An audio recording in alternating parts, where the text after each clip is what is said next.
Blaze Media national correspondent Julio Rosas will shed light on the recovery efforts in North Carolina following Hurricane Helene.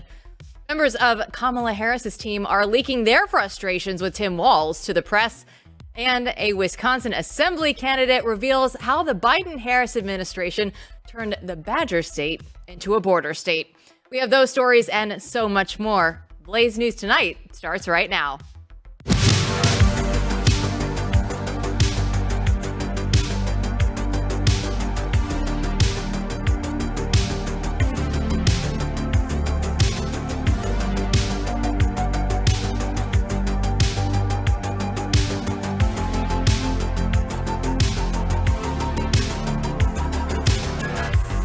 Welcome to the Chaos. I'm Jill Savage. Today is Friday, October 4th. Now, yesterday, I spent all of the day in North Carolina with Glenn Beck, and Blaze Media national correspondent Julio Rosas was there as well, assisting with Mercury One, all the donations and recovery efforts that are going on there in that area. So to break it all down, I'm joined by Matthew Peterson, editor-in-chief of Blaze News, and Julio Rosas joins us right now as well. So Julio, you've been there. You were there way longer than I was in North Carolina. So tell me some of the things that you experienced on the ground. Well, it was interesting because all of this was a little bit unexpected because Florida, which is where I'm located, that was expected to take the brunt of Helene, but it quickly turned into the situation where the mountain towns in North Carolina, in the western part of the state, are completely cut off, and I really can't stress that enough because it's not one area of a road here and there. It's the entire length of these roads, of these mountain roads that are gone or completely inaccessible, or they're too dangerous for a regular car to go over. And so that's why, thankfully, working with Mercury One, we were able to secure helicopters, and we were putting all the supplies in Greenville, South Carolina, and it's a quick 15-20-minute flight over the mountains. And it very, very quickly, you could see the devastation. Even though the waters have receded, it's just browned out everywhere. You could see where all the water was. The watermarks, we went to Broad River, North Carolina, and the fire department itself, their bay had 64 inches of water when the flooding came in within 30 minutes. And so even though, yes, the firefighters are there to help everybody else in the area, they had to help themselves first by digging all themselves out of there and figuring out and assessing, okay, what was lost and what can we use today. So really the devastation in those kind of rural places is still pretty significant. And from what I've been told from people that still live there, this is going to go on for a very, very long time, and it's not going to end anytime soon. Now, Julio, I don't know what people are worried about. The Biden-Harris administration has this all figured out. Let's go ahead and listen to what Kamala Harris had to say this week. And the federal relief and assistance that we have been providing has included FEMA providing $750 for folks who need immediate needs being met, such as food, baby formula, and the like. And you can apply now for anyone who's watching this who has been affected. So, Julio, $750, that should be plenty. With the devastation that we saw there in North Carolina, some of the people's houses floated down the river. Some of them were flipped upside down. And our helicopter pilot, when he was taking us around, he said, actually, we think that house right there, our best guess is that one came from 2 towns over. And then you look at where FEMA actually set up. We were driving around there in Asheville, and it took us 9 people in a van, and Glenn Beck was actually the one that spotted it. We were on our way out, and he turns around and looks and goes, I think that was the FEMA truck. Did you guys see that? Turn around. Let's go around. They set up not on the popular side of the building, but on the other side where nobody could see them from the road. It was one satellite truck with a bunch of people in the vests, and they had the card tables out, and they were just sitting there waiting. There were no signs, Julio. There was nothing around. I look at this and say, this is the way that government is trying to go about and help these people, and compare and contrast that for what you've seen there with the efforts of Mercury One and the like. Yes, I mean that's been the biggest frustration is that now almost a week later the Biden administration and FEMA are really doing this PR campaign to try to say we're out there and we're helping.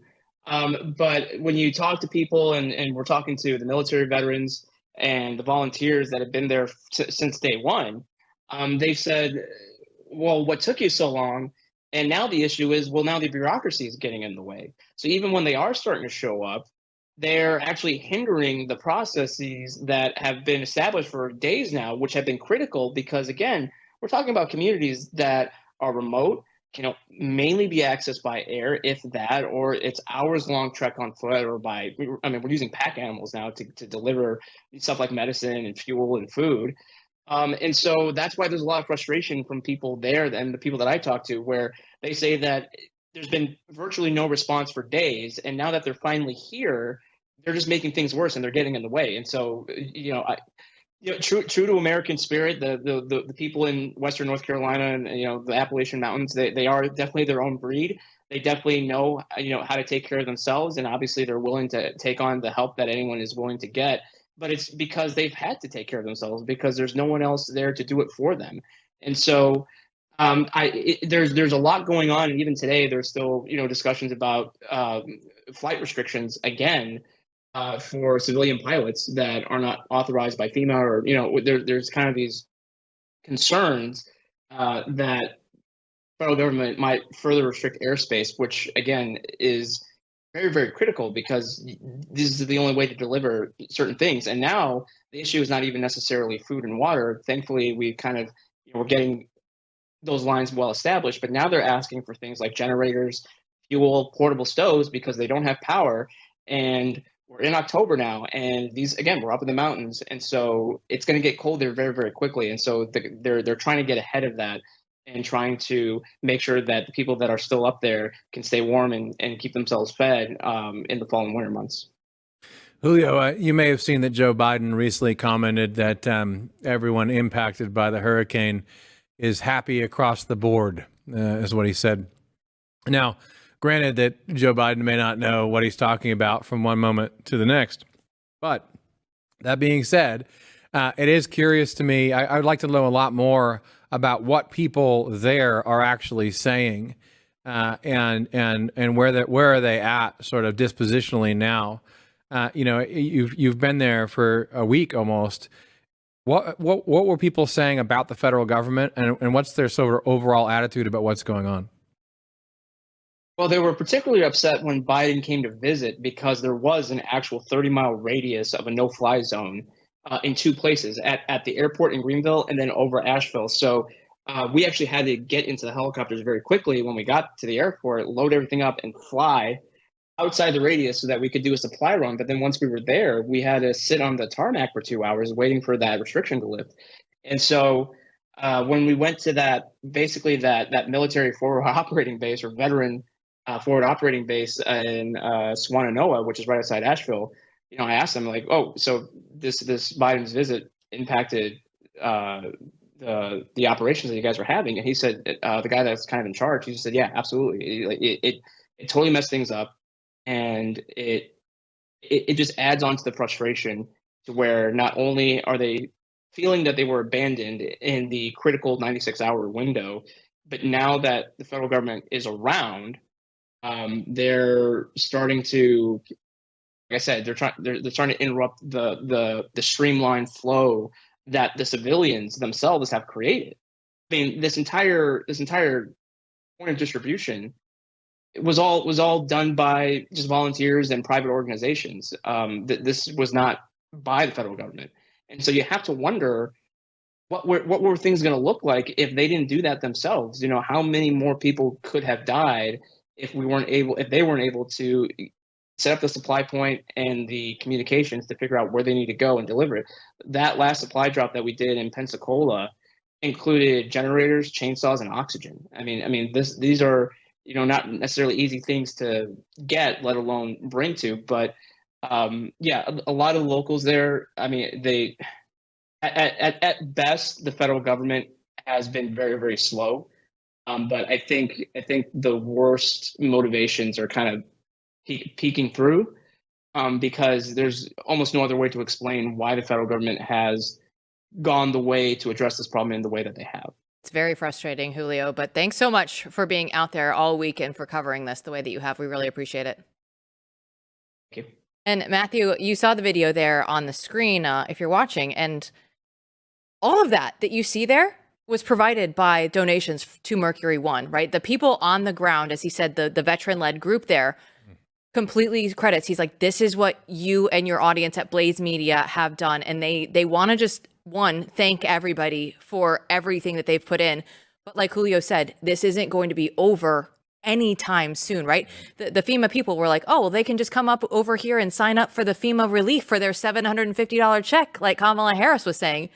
No, one, you can't even find the FEMA truck. Two, all these people don't have power and don't even know where they're supposed to be going. So Mercury One right now is the biggest thing that they have going on. So mercury1.org if they want to sign up and donate, and they definitely still need it.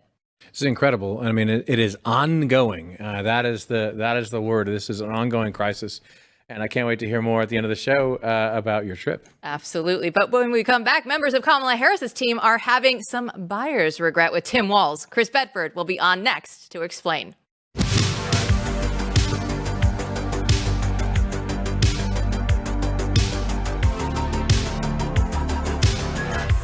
You don't have to wait until November to vote because you can vote every single day with your dollar. At goodranchers.com, you can make a powerful choice to vote for American meat and support American agriculture, to make your voice heard, for transparency in our food, because Good Ranchers sources all of their meat exclusively from American farms, which not only supports local ranchers, but then you know that you're getting high quality American raised meat without the antibiotics, the hormones, or the seed oils. Now, shopping goodranchers.com, you're going to make a statement about the kind of values that you stand for, which is quality, hard work, the dedication to the American tradition, just like we saw out there in North Carolina. And now Good Ranchers is having a presidential promo. So for a limited time, you can get a free add-on for a whole 4 years. And that means when you subscribe to any of their boxes, if you decide that you want extra plain chicken breast, Angus ground beef, Applewood smoked bacon, or wild-caught salmon in your box for every 4 years. Now, it's the perfect way to ensure that you have high quality American meat in your kitchen. And it's easy because every cut is pre-trimmed and individually packed and sealed, which makes your life easier because you don't have to worry about messy meal prep or wasted food because of poor storage packaging. Now, Good Ranchers helps you get the most flavor and value out of every ounce of meat that you buy. And in this economy, that matters so much right now. So don't miss out. Use my code Jill to claim this presidential promo worth over $1,200 and also claim $25 off your first box plus free express shipping and bring 100% American meat to your family meals until 2028. It's goodranchers.com, code Jill. Goodranchers.com, American meat delivered.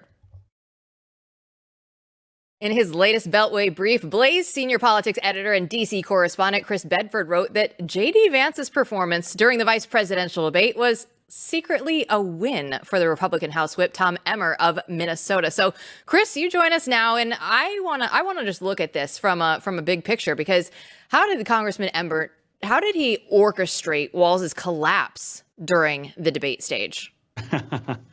Well, he certainly helped. He was an integral part of the team that got Vance ready for the debate. And the reason why he was chosen is because he worked closely with Walz for years. They're members of the same state delegation to the U.S. Congress for 4 years. And now, since 2019, he's remained in Congress while Walz has gone on to be the governor.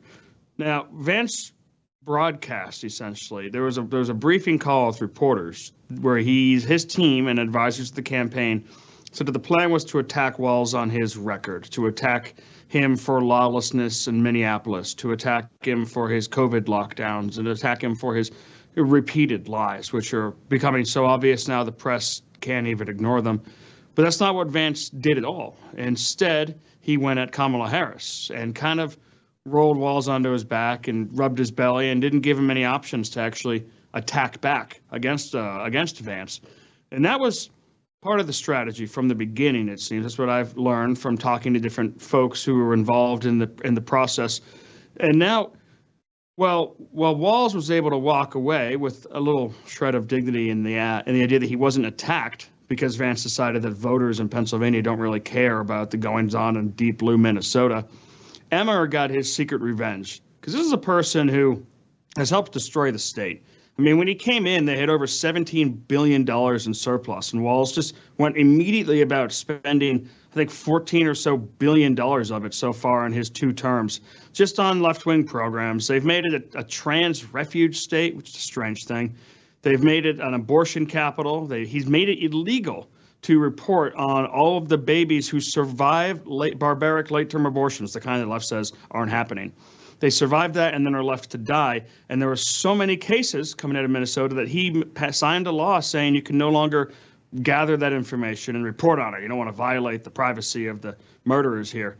So this was a secret revenge for Emmer to sit there and watch a man who he's had to work with so closely over the years, who he's had to watch destroy his state, get humiliated in the national stage. Now, Chris Politico ran a piece. It might not be all that rosy anymore because Kamala Harris's inner circle is apparently frustrated with Walz, and he has the tendency, like we've seen it, he's out there misspeaking, as we heard about his trip to China, right? And then he makes all these inaccurate statements, not as bad as Joe Biden, but still. So why did Kamala Harris in the campaign? Why weren't they out there like, hey, is this really the guy that we want? Why aren't we screening him, making sure that we have uncovered every single thing about him? Because the common pick we thought was going to be Josh Shapiro, but then we got Tim Walz at the end. And I think there might be some buyer's remorse. I'm writing about that now for Monday from Democrats. Eric Holder was in charge of this process. He was the one who was supposed to make sure that Walz was on the level. Whoever they picked would be someone who the Republicans wouldn't be able to poke holes in. Remember, Walz was picked because he was a veteran, because he had served in war and all that, because he had gone abroad, because he was America's dad, because all these different things that turned out to not be true, so much so that they can no longer run on them. Walz is not even out there pretending to be most of that stuff anymore because too many holes have been punched into it. And when Vance was first picked, you saw a lot of leaks from inside Trump world that were trying to undermine him and attack him. And those were the kind of typical political games where people were defending their power bases. They didn't want Vance's team to take away any of the influence that they had on the former president. You didn't see that at all for Walz. There was kind of an optimism for him, part of this whole dreamscape where they just materialized with their good thoughts that Kamala was a good candidate and Walz was great. So now when you start to see leaks after such a bad week, well, that's a sign of people trying to CYA or cover their butts. People who are now starting to talk to political reporters, DC reporters, for Politico, which is a magazine which put out for DC people by DC people. They're very high on their own supply, and they're not read in most of the country. So when you see stories in Politico like this, they're trying to cover their butts in front of their friends and say, by the way, we are aware that this is a problem. We are aware that Walz was probably a bad pick, and we're talking about it. We're on the ball. But of course, it's too late to change. Chris, I find it remarkable that they really didn't say anything about Walz afterwards, right? Other than these sorts of articles are coming up, but there just wasn't a lot of discussion that hit normal people after that debate. Do you think that moving forward, they're going to try to just keep Walz in the background? I mean, there's not much time left. They have to. I mean, I think they're putting them up. They put him up with Jimmy Kimmel or something like that. Some liberal propagandist who's no longer funny at all. They have to keep him in the background because Kamala's in the background. And Kamala's in the background because she has no policies and no ideas, at least not that they're willing to share with the American people. So if you put Walz out there, you're going to get questions about what are Kamala's ideas, like that first one in the debate, which was kind of a poor Tim. He's had no practice. He's not allowed to go out in a hostile media. He's not even allowed to really talk to friendly media, whereas Vance is getting all this practice. And then the first question is, what's America's policy in the Harris administration on an Israeli first strike in Iran? This guy can't tell you what their budget or tax policy is. Forget about that. This is not his wheelhouse, and he can't even have a position because his candidate has no positions.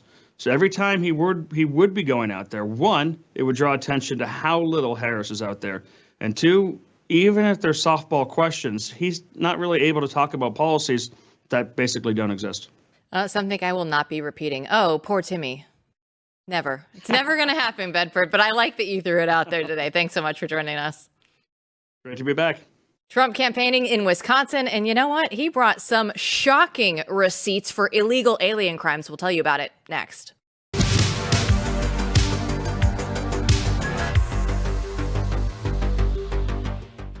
The future of the Supreme Court is on the ballot, and these radical leftists want to eliminate the court's conservative majority by packing the Supreme Court with their own handpicked justices to get the outcomes that they want. And you know what it is? Their end game is court packing. At First Liberty, they call this assault on the court what it really is. It's a Supreme Court coup. And the frightening thing is that come January, their plan could become our nation's reality. And that's what they're sounding the alarm for. And they need you to join them. So if we take action together, if we unite our voices, we can put a stop to the radical left's plan to take control of the Supreme Court. And, you know, the 2024 election, it's right around the corner. We need you to do three things. First of all, find out where each of your candidates stands on the radical issues of packing and purging the court. Second, share with what you learn with everyone. And third, do your civic duty and vote, because the future of the court, of preserving an independent judiciary, is in our hands. If we lose the court, we will lose the country. That's why First Liberty is taking action, and they need all of us to join them, because with patriots like you standing for the Supreme Court, we can safeguard the independence of the judiciary just like the founding fathers intended. And by saying no to the left Supreme Court's coup, we can secure the blessings of liberty and protect the future of our constitutional rights for our children and grandchildren. So go to supremecoup.com/Jill. That's supremecoup.com/Jill to learn how you can help stop the radical left's takeover of the Supreme Court. Donald Trump recently was campaigning in Wisconsin, and he took the opportunity to draw some attention to the numerous crimes committed by illegal aliens in the state. Joining us now to discuss is Jim Piwowarczyk. He's the co-founder of Wisconsin Right Now, an investigative journalist, and also a candidate for the Wisconsin State Assembly. So, Jim, last time I checked, now tell me if my geography is wrong, but I think that Wisconsin is closer to Canada than it is to Mexico. So why are we having so many problems with illegal immigration up there? Well, I think that we can now say that every state in this country is a border state, because we have immigrants, from Mexico, from Central America. They are all being flown around. They're all coming to every state in this country. So, Jim, I mean, you've spoken about this at length, and you will continue to for a long time, but it needs to be said over and over again. Give us some of the details of what you've been talking about going on in Wisconsin with these brutal gangs visiting your state. Yeah, so we've done some reporting. We've decided that every day until Election Day, we're going to be reporting on they're almost all horrific crimes committed by non-citizens, and I think we can call most of them are illegal immigrants. We have cases of a 6-year-old who was brutally raped for over 2 years. Matter of fact, the number of sex crimes against children has really been shocking to us. We have cases of drunk drivers killing people. We had a 20-year-old nurse killed last year. A Special Olympian was killed by a drunk driver. We had a drunk driver kill a father of 4 up in northern Wisconsin. And I mean, the crimes just continue. And, the media is not reporting it. If they do report the crime, they are not reporting who is committing the crime. And so that's something at Wisconsin Right Now. What we're doing, we're digging into it. We're checking the jail records throughout the state. And when we find that there's a prisoner in custody that has an immigration hold, then we go and we ask for a criminal complaint. And that's how we're discovering that these crimes are being committed by these non-citizens. So, Jim, over the last month or so, probably on this show, we've been talking a lot about the Venezuelan gang problem. We discussed it in Aurora, Colorado, where they were supposedly taking over the apartment complexes. They're here in Dallas, Texas, where we're located. Is it a problem there in Wisconsin as well? Yeah, we are having. We've written a few cases now about gang members. International gang members are committing crimes. They're selling drugs. They're manufacturing fentanyl and delivering it. They're getting into fights. I mean, we've seen some brutal stabbings occurring around the state by these gang members. So we are seeing an increase in crime on these. Yes. Jim, what do you think the awareness level is for people living in Wisconsin? I mean, it's really hard to fathom for everybody what's going on throughout the country. And of course, the media is always biased, especially state and local media. They're all run by these larger networks, and it's hard to get truth out. But maybe that's not the case there. Do you feel like people are aware of what's going on? No, that's absolutely the case here. We have the media is again complicit with the Democrats and carrying the water for the Harris's, VP Harris and the Biden administration, I believe. Again, like I said, they will not report. A lot of times they don't even report the crimes. And if they do, they're not reporting the immigration status.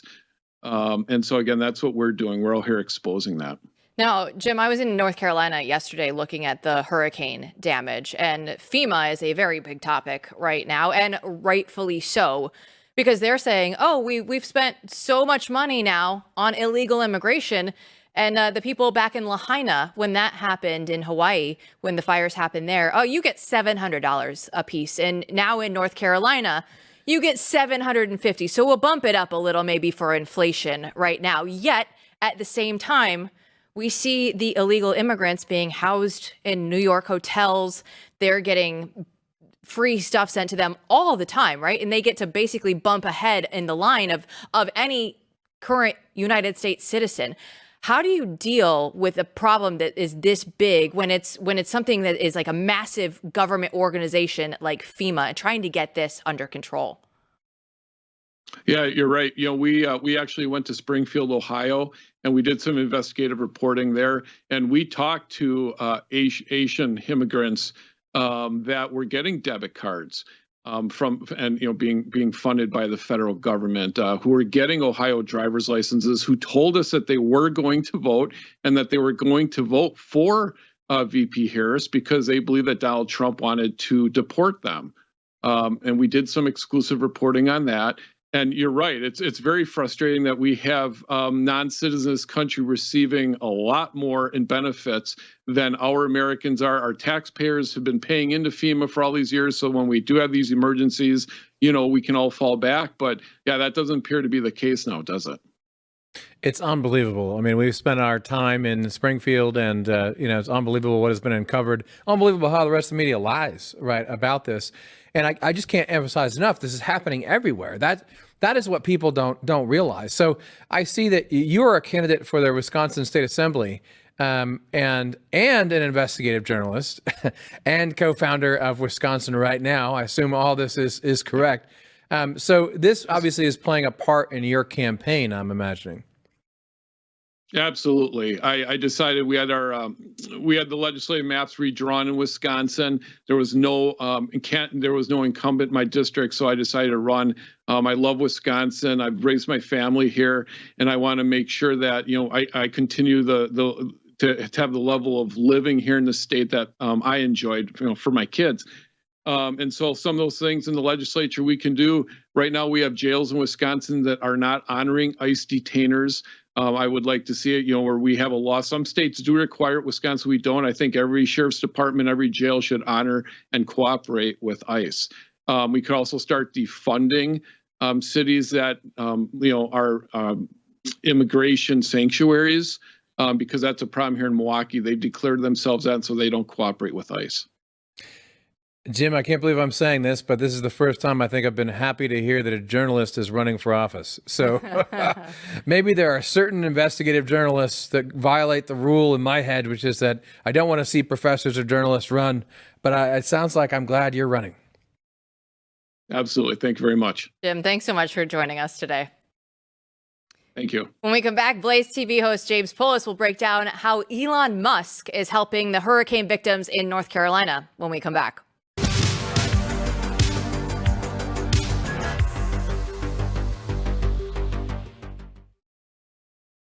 Elon Musk is stepping in to help the Hurricane Helene victims by providing free internet access to Starlink after a request from Donald Trump. But all good deeds can't go unpunished. This prompted the corporate media outlets to accuse Trump and Elon of taking credit for something already provided by FEMA. James Poulos, BlazeTV host, joins us now. So, I mean, we go out here and we try and do good things. Elon Musk wrote on X that Starlink services would have been more readily available if the FCC had not blocked the company by the country's federal grant. So Is this true? What do we make of this? How do we go from here? Well, we've got a government that makes it impossible for anyone to do anything unless they're the richest man in the world, and then they get upset when the richest man in the world does something. So this is a problem. I mean, these people need help. They're not getting it. Government's closing the airspace, sending the money to Ukraine, sending it to zapping people with an app and turning them into Insta-citizens, anything but helping actual citizens of the United States of America. Yeah, so in this instance, the FCC has accused Starlink of having a monopoly. And what's interesting is this love-hate relationship, right? I mean, with the government, it seems to be mostly hate. So there seemed to be a reluctance to admit, for instance, that on the part of NASA, that they needed Elon Musk's help and they needed SpaceX to save people at the International Space Station. But that ended up happening. Starlink is very similar, where he seems to reveal, right, the problem with a large-scale bureaucracy and government that then hates him for providing solutions that they can't provide. It's embarrassing. I'm sure they're embarrassed when they take time out to care. But look, everyone realizes that the United States of America is ailing in terms of its infrastructure, transportation, governance. We're way, way, way off the reservation of the Constitution at this point. And those at the top really don't have a suggestion as to what we're supposed to do about it. We're supposed to celebrate identities, I guess. We're supposed to wait for government AI to come along and fix everything. It's not very convincing. You look at the polls, it's not very convincing. This is not a slam dunk argument they're making. And so into this vacuum steps Elon Musk. And it's a good thing that he's making some good choices here, because if he wasn't, we'd really be in trouble. But we need more than one person in America to get this country back on its feet. Well, I look at that and I say Elon Musk. When we look at X, hey, free speech. That's great. It's back. We can actually have a legitimate conversation, a legitimate dialogue once again in social media. You look at Starlink with what he's doing. I mean, Donald Trump, he's supposed to be going out there and visiting the rally in Butler, Pennsylvania this weekend. What more should we be asking of one person, or is that the bad thing that it is just one person doing all of this? Well, sure. I mean, this is America. We're not supposed to be the people who are stuck relying on one guy to sort of do everything for us and save the day. We're supposed to be able to do this kind of stuff on our own, and given the latitude and the resources to make good on our abilities as free citizens to govern ourselves. So, thank God Elon is making some good choices that can help tilt us in that direction. But we're Americans, and we're supposed to have more on our side of the ledger than one guy who's sticking his neck out. I think it's such an important point because it sticks out like a sore thumb right now. So it's something that everyone at home should really be thinking about. I mean, why do you live in a situation in which one man in a world, Elon Musk, is going to save everything? I mean, free speech and communications on the internet, the presidential campaign, Starlink, putting people in space, NASA, every time something breaks. I mean, people want him to buy Disney to save the media, right? And I think part of what this shows is that the power that he has is that he has broken through politically. He was willing to come out and say, I basically support Trump. And even before then, it was, I effectively support Trump. And I'm going to say things that other people won't say in business because they're too afraid. And as soon as he did that, all of a sudden, people started to flock to him, right? And he becomes this symbol of everything that people want right now. And Elon Musk, I mean, the name of the movie would be Elon Musk Goes Out and Saves All the Things. But I agree with James's point that sort of shows you the situation we're in, where we shouldn't have one person saving the right who's not even from the right. That's how pathetic the right is. It's sad, but it really is the case right now. I mean, I can't. There's no other figure who is treated like him in American politics.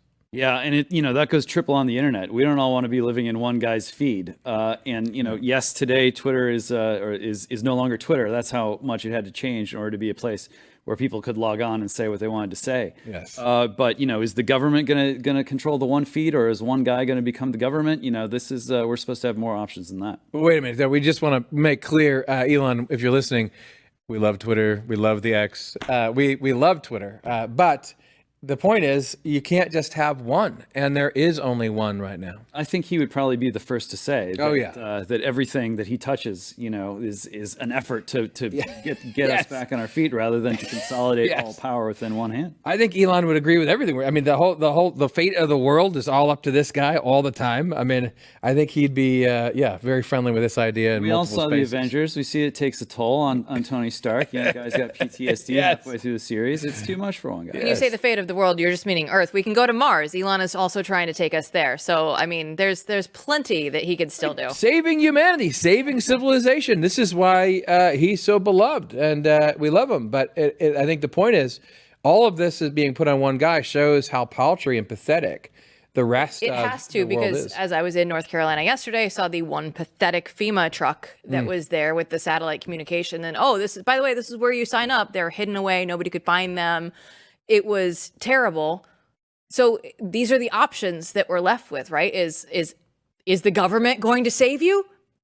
No. And I would not want to be relying on the United States federal government at this point in time. Well, it's getting harder and harder to do. And I think that's the lesson here, is that nature abhors a vacuum. And when you do have a huge lapse in institutional authority and credibility, people can't trust their own government, they're going to look for any alternative. And when someone like Elon shows a willingness to take some risk and to demonstrate some competency, people are going to gravitate around that.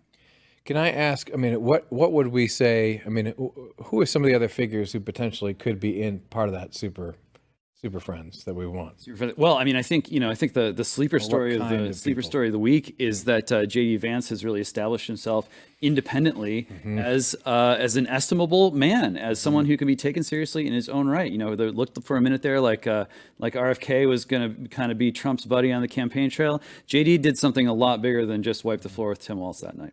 If we're going to do the super friends, then I'll just let you know, Glenn Beck was calling Congressman Corey Mills the Captain America of the group yesterday. So maybe we can throw him in there. Pretty wild. Again, a congressman just going out and doing what needs to be done for real. That's the order of the day. That is. James, thanks so much for joining us.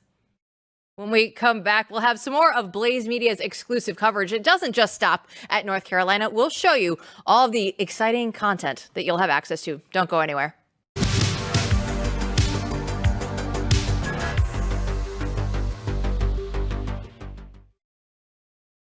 I want to thank Hillary Kennedy for filling in for me yesterday, because I went all day yesterday out with Glenn Beck and Mercury One to North Carolina to see Hurricane Helene, the damages that it did, and also the recovery efforts led by Mercury One and Matthew. It was an incredible day. And yes, I want to say, of course, our thoughts and prayers are out with them, and the devastation that we saw was so impactful to see that in person, flying over it in a helicopter, driving around town and in the cars. But the thing that I leave with more than anything is just a sense of hope, because these people they're the Blaze audience, right? These are the people that we want to be around and surrounding ourselves with, because they're not waiting for the government to come around. FEMA finally got there, and the town was like, yeah, you can go ahead and move on to the next town down, because if you're just going to slow us down, we don't even need you here. They were saying what Glenn and Mercury One and all of this audience is able to do for them is helping them get supplies in, helping them, enabling them to go out and make the most of their community. What the federal government is doing is hindering them. And it's sad to see this actually happen. We know it does, but to see it actually play out in front of our eyes is pretty eye-opening. One thing that stood out to me from what Glenn was saying and what you've said even today, here at the studios, just talking about this, is the organization with which people were acting on their own, in part because there's so many former military, there's veterans there who know what they're doing. And you just described to me before the show that, this was an impressive operation. Yeah. And what's astounding about it is it's people right on the ground who are from the area, and then they're interacting with groups like Mercury One coming in, and there's no government involved whatsoever. There's just the right people in place. That right there, you see, that was where the helicopters were landing, just in a field that's out back of a Harley Davidson shop, right? The Harley Davidson shop had, feet of water inside of it. They cleared all that out. They cleared the mud out. They're like, the bikes are probably going to be ruined anyways. Let's just go ahead, push everything to the side right now so that we have an area for people to go ahead and put all the water, all the food, all the supplies that you see right here. That's right outside the Harley Davidson area. There's so much stuff there. They said when they first started, it was just a little overhang.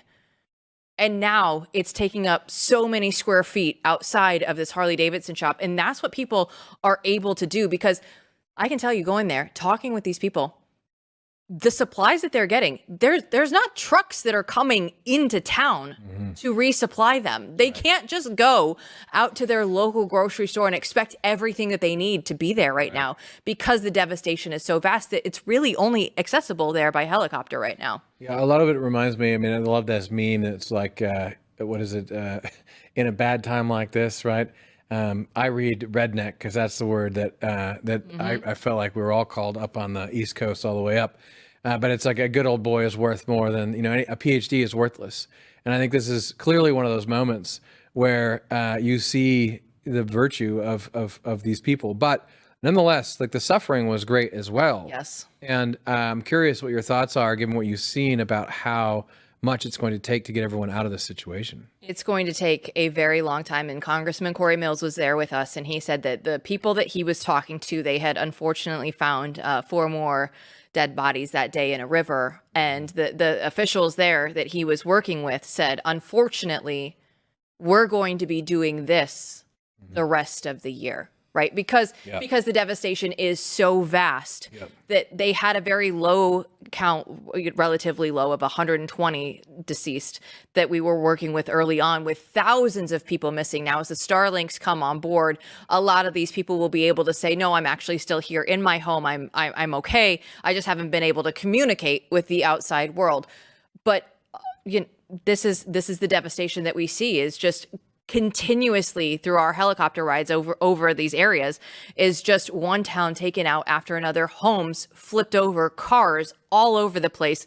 And it's a devastating scene. But again, I do want to leave people with the message of hope. Yeah.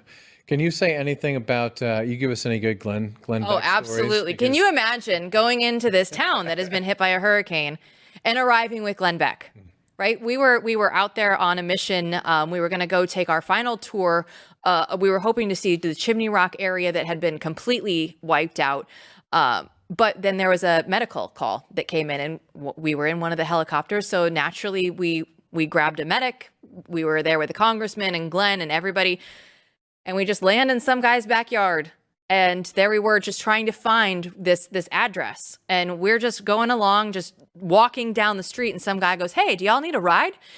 So we get in the back of his pickup truck. So there's Glenn Beck, a congressman, myself, Glenn's security team, everybody from Mercury One. And we're trying to find this woman who needs to be, lifted out of there and taken to a hospital. She was dealing with some complications after a surgery that she had about a week ago. And all these people are like, oh, okay, thanks. Yeah, come on right over here. And then they're like, oh, yeah, Glenn, nice to meet you. And they look at him again and they go, Glenn, are you Glenn Beck? And, because these people are like, sorry, man, it's been a long couple days around here. We were not expecting to see you. So we get the woman then loaded up on the helicopter. And there was another woman who was just, word had gotten out then. This is not a very big town in the mountainside here. And it was so funny. You could see one woman just sprinting towards the helicopter, right? We know Glenn is on that helicopter. So Glenn opens up the window, takes his picture with her, and she's like, I did it. This is my time. This is the only time that Glenn is going to be in my town. But it was good for them because it was a sense of just, I don't have to think about all this stuff that's going on around me right now. I can take a 5-minute break and just enjoy what is happening, with the community that was around them, supporting them. Amazing stuff. I do want to say, I mean, we should talk about some of all the things we're doing here at Blaze News, which is very much a part of. But before we do that, I mean, a shout out to Corey Mills, because I'm always skeptical of politicians who are doing this kind of thing. With him, I happen to know other people who know him, so I do know something about him. But what you were saying, it should be said, right? I mean, you should say this on air. I mean, he's the real deal. He was actually doing the work. He is not just a congressman that is there for the photo ops. He was leading teams. He is in the helicopters every single day. If you know what we mean. He is the operator of all of the operators out there. And what I appreciate from him is he's not only doing the work, he's also acting as not just a congressman, but almost a journalist as well. He's going out there and providing daily video updates. And without that, I don't know how many real stories we would be getting from on the ground. And it's what we're trying to do here with Blaze Media. Yeah, this is what I just want to emphasize for the audience. I mean, you don't start out with everything that Fox has. When Glenn Beck leaves Fox, he has to start from nothing, right? From just Glenn going out and having the vision to found Blaze Media, and then from there, you move on. So what you've seen is Blaze Media really sticking its neck out, like Jill going out there, Julio Rosas going out there, Glenn going out there with Mercury One, us going out and covering it. All that video you've seen on the show, right? You can see that on YouTube at BlazeTV, and also even on X and Twitter. So that's all part of reports that are coming out now on the website. And this is similar to what we did in Springfield, right? If you notice the last few weeks, we're one of the only, maybe the largest media organization that actually went out to Springfield, that's been out there with both video and also writing article after article about what's truly happening in Springfield, Ohio. That was a big deal all the way into the debate. Trump is still mentioning it. It's sort of a symbol during the campaign. And then also, we have to say January 6th. We haven't forgotten about that either. I mean, Steve Baker, we're still producing videos on the real stories that happen, stories that matter historically for the record, and an issue that isn't going away. Harry Dunn, we just did this video about this corrupt cop, Harry Dunn. The whole series you need to see. He's still relevant because he's going to be testifying before the Democrats in Congress. I mean, this is not going away. This isn't going away. So these are the kinds of stories we're just going to keep at this entire time. And that's why I think, we also need to stay positive. I mean, that's why we created Frontier, right? Because Frontier is about like how we actually should live in a positive way, taking the lesson from the people in North Carolina, like you're saying. Absolutely. And thinking in the midst of this madness, how do we live? And that's the Blaze Unlimited membership. It is. With Blaze Unlimited, I mean, there are so many different things that you're going to get. And it's not just a one-way conversation. We want you to be a part of what we're doing here and make your voice heard. You're going to have access to VIP events, exclusive merch. It's going to be so many great things going on. And really, it's just the beginning of Blaze.